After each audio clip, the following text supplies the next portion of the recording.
Well, APC National Publicity Secretary Felix Morka joins me on Arise Prime Time to address some of the allegations by the opposition that local government election was not held in Rivers State on Saturday, among other issues. Glad to have you join me on Arise Prime Time.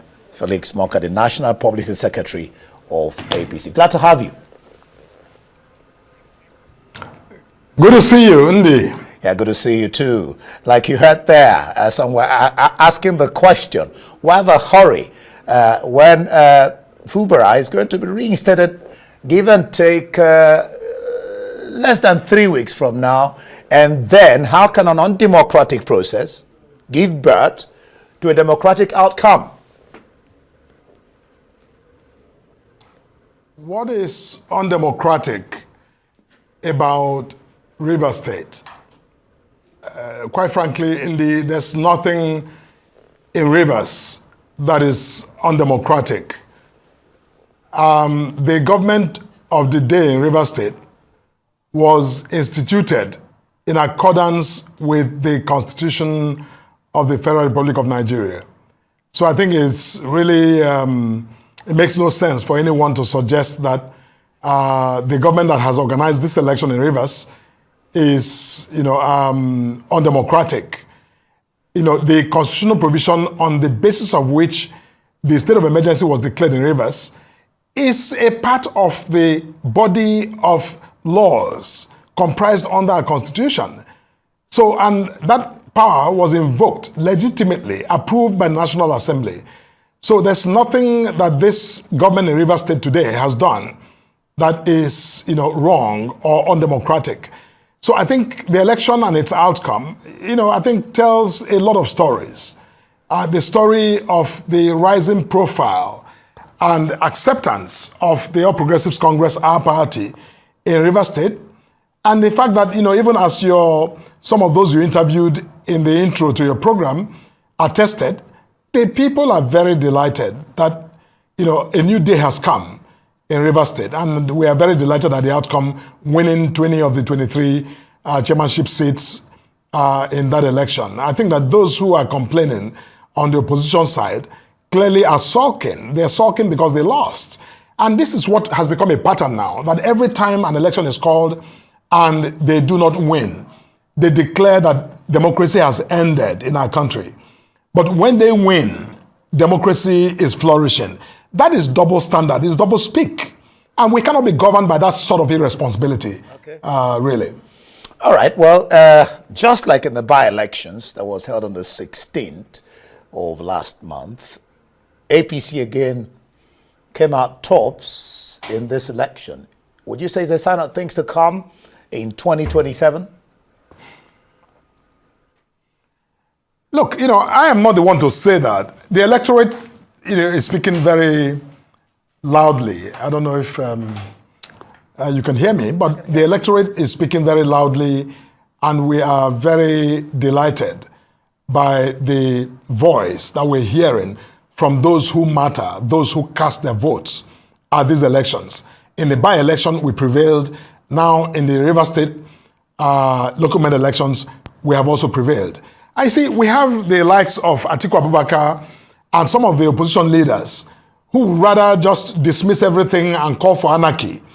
But the people of Rivers State, the good people of Rivers State, they know better. They voted massively for our party. They will not heed the incendiary, insightful comments of the former vice president because he is not a citizen of Rivers State. He did not vote in that election. He cannot dictate to the people of Rivers State how they vote. They have voted, the result has been called, and APC prevailed, and we are glad that we did. So you think that when he says it's a travesty of democracy and should be rejected, that statement does not hold water? Is that what you're saying? No, absolutely. It doesn't hold any water because it's simply a call to anarchy by a former vice president who is sulking, whose party, showed nothing in that election, was a no-show didn't perform, didn't call out their members because they don't have any members in that state, like they didn't have any members, quite frankly, in all the states that participated in the by-election. So when he calls for anarchy, for people to basically, rise up and fight, the people of Rivers State, I know, we trust them to ignore such an irresponsible call because it's not one that is in the interest of the people of Rivers State.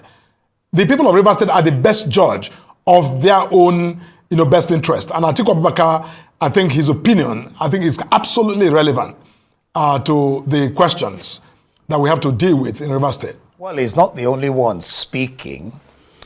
You're aware that the governor did not turn up for the vote. Also, the 23 local government chairman, former chairman, the chief of staff to Fubara, and of course the secretary to the government. But listen to a quote from one of the governor's allies. He says, "We knew the winners before the election started. So why do we need to waste our precious time to go and vote?" He concludes by saying, vote for who? How do you interpret that statement? We knew the winners before the election started. Well, that is the opinion of, a defeatist personality, somebody who may have given up on even trying to, compete in that election. I have nothing to say to him other than to say, well, that's his view. The people who matter, who were registered to vote and who voted, I think said differently. They spoke with their fingers, their thumbprint on the ballot. And the result is clear. So, whatever views anyone may hold, however highly placed they may be in Rivers State or in this country, their views don't matter. You see, this is the essence of democracy.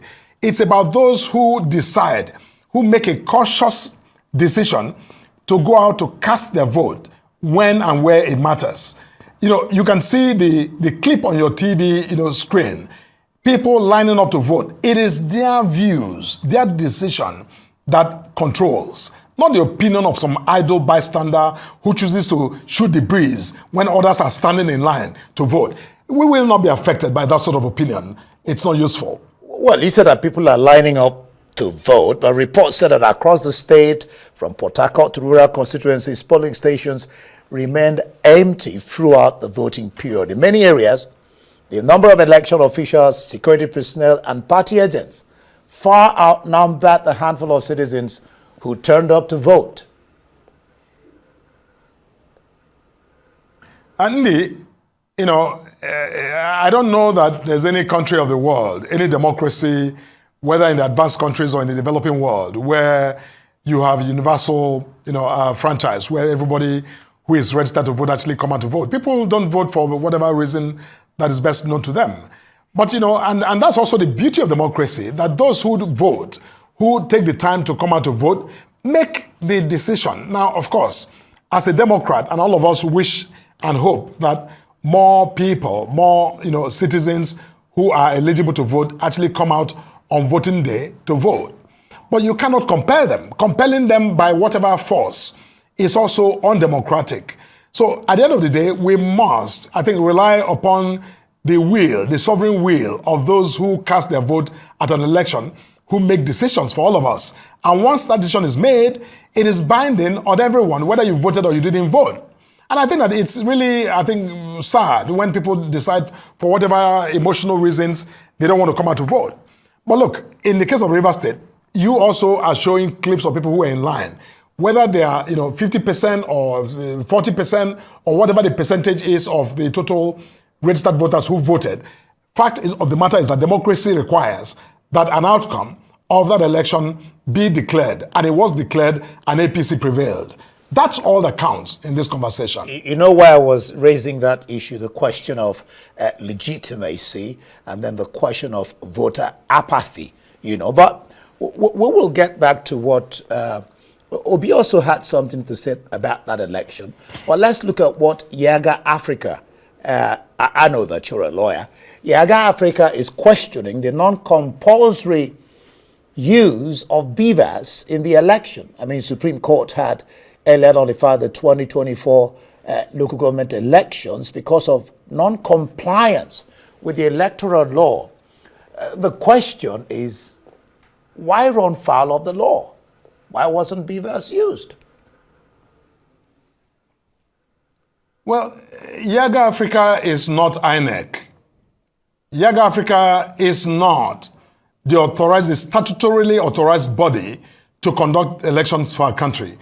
And the entity, the independent, the RISEC rather, for the local government in Rivers State, the Rivers Independent Electoral Commission, has conducted the election. They are the statutory body authorized in Rivers State to conduct that election. They have conducted that election. They have called it. Anyone else, including Yaga Africa, may have their views. Listen, they have a right to hold their views and to express their views. They have done so. All well and good. But the body empowered by law to convene that election has called it. And anyone who participated, who is dissatisfied, the democracy that we run also avails them the opportunity to challenge the outcome anyhow they do, to go to court or appeal to a tribunal to review or interrogate the conduct of that election. They're welcome to canvass all of those arguments. But I think that absent any decisive judicial opinion or decision on this matter, the results as declared by RISEC is the outcome of the election, irrespective of what Yaga or anyone else may think. Over time, we have talked about this question of the courts trying to decide our elections, that we should do less with courts deciding our elections and follow what is legal and lawful. For example, in some quarters, the talk is, should it just be about election happening or the quality and the legitimacy of the process? I mean, why manual accreditation instead of BVAS? Should not the procedure comply with the legal framework for the election? I mean, that's the issues. That's the question people are raising. The issues people are raising.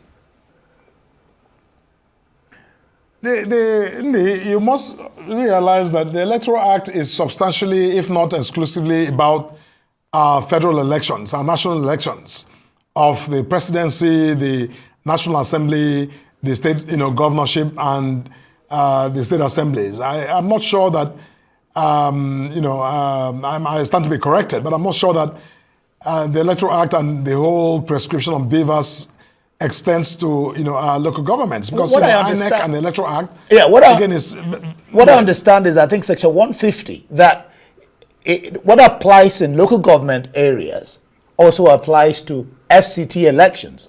So if BVAS was used at FCT, therefore it should be used as well in the local government elections. Look, that's my point. My point is that the agency and the entity that is responsible for dealing with the elections handle the election. I don't think I've heard any critique of anyone saying, for example, that RISEC is not the body that should have managed that election. Nobody has said that. And to that extent, everything that RISEC has done must be presumed. There's a presumption of regularity that applies to every body, administrative body, that is mandated by law to, act or perform an act of law. And that's what RISEC has done. So anyone who is dissatisfied can challenge it. Andy, let me correct this notion where you said that, people are hoping that the courts will be, irrelevant to our elections. A time will never come in the history today and in the future history, the future history of our democracy, where the courts become irrelevant. The judicial system and the right to challenge electoral outcomes is a legitimate and a part and parcel of the democratic, idea. It's not a gift. It's not, a disruption. It's not something that happens by chance. It is a legitimate, aspect of our electoral process, because the rule of law and the right to remedy is a concomitant aspect of democracy. So you cannot really wish away this idea that the courts always must be on standby. You see, the court's jurisdiction is there, but it is invoked by people who are dissatisfied with the process. It doesn't happen homeostatically. It doesn't happen by itself. It happens because somebody files a lawsuit to challenge. Can you imagine a democracy where people who are dissatisfied don't have a place or an avenue or an opportunity to go to court to challenge the outcome? That will not be a democracy. It will be something else. So I think that democracy is not just about voting and the electoral body calling results, because humans make mistakes.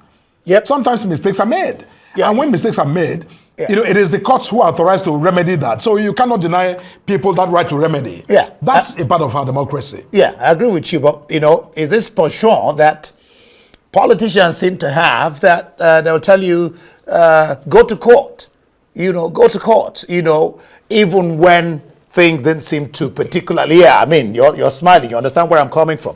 But let's just take this a little bit, let's take this a little bit further. A commentator, well, before I take that, there's this talk that Wike has got back all the grassroots structures as those elected both from the PDP and the APC are controlled by him. And so taking away grassroots structures from Fubara ahead of his expected return on September 18 is like taking fish out of the water. What do you make of that statement? And the fact that, just add this to it, a commentator said that for the minister to say the coast is clear for Fubara to return means that Wike and his allies are satisfied and have achieved all their target structures required to capture the state. What do you make of the statements concerning the FCT minister and what is happening in the Rivers State and the question of getting peace there?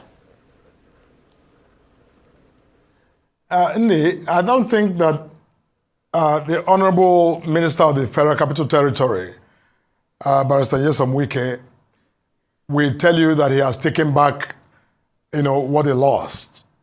It's not for him to take back. It is the decision of the people of Rivers State to position themselves where they choose to position themselves. It's not the minister who held anybody's hand to cast vote in any direction. People went out there and made their own sovereign decision as they did. Now, if in interpretation you see that as favoring the position of the honorable minister, so be it. But it's wrong to say that he has gotten it. He didn't do anything untoward. He didn't do anything. He didn't interfere with that process. People went out, he voted, he just had one vote, which he cast. But everybody else voted. And so if at the end of the day, the people of Rivers State decide, as they have done, that, whatever, as you interpret it, is, out in favor of the honorable minister, that's the way it is. And look, this is democracy. People are free. It's about freedom to vote, freedom to choose, freedom to make choices amongst competing alternatives. And when people make that decision, you can't second guess them. You must, if you're a Democrat, then you must accept the outcome, because it's not one that is imposed by anyone. It's a democracy. Okay. That's the nature of democracy. All right. Help me understand. I was listening to a Rise correspondent in Rivers. I don't get this. Help the viewers understand which faction of the APC won this election. Because you have the Beke faction, the Tony Okocha faction for APC, and then you have the other two parties. The PDP also has two factions. The LP has two factions in the same Rivers State. So which faction of the APC won this election? And then add this to that. PDP has been, Rivers State has been predominantly a PDP state. So how come APC won the elections and PDP only got 3? Felix. Well, the first leg of your question about what faction of our party won the election, Ndi, and I would have our viewers know that we do not have any faction of the All Progressives Congress in Rivers State. We have one party under the leadership of Mr. Tony Okocha. He's the chairman of our Rivers State chapter of the party. Anybody else who lays claim to that office is really an impostor. They are not authorized persons to act for and on behalf of a party. So it's actually misleading to suggest that we have a faction of our party in the state. Anybody can make claims that they do not have a right, a legitimate right to make. We are not bothered by that. Like I said, Mr. or Chief Tony Okocha is the state chairman of our party in Rivers State, and under his leadership, we returned this, significant, really elating victory for our party in the state.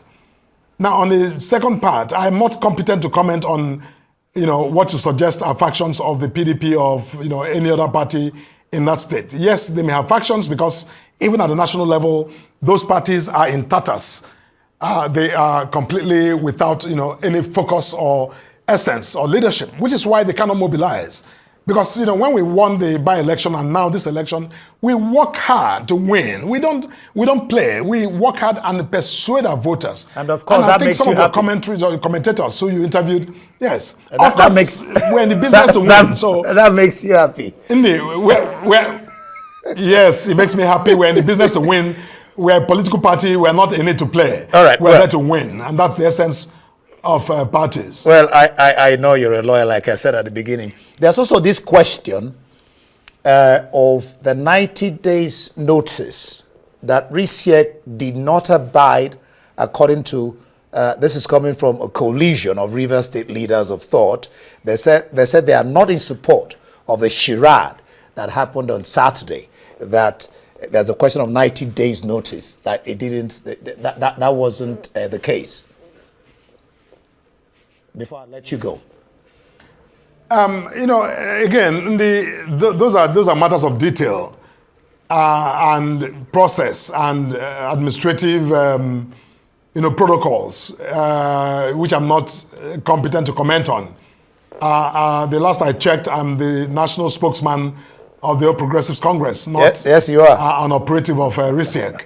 I think that those who have issues with the period of notice or some of the notice required, they are welcome to again engage RISIEC, or if that doesn't work, to go to the legitimate authority, the judiciary, to raise those questions. I know that you are APC National Publicity Secretary Felix Morka. Thank you for appearing on Arise Prime Time. It's been quite a while.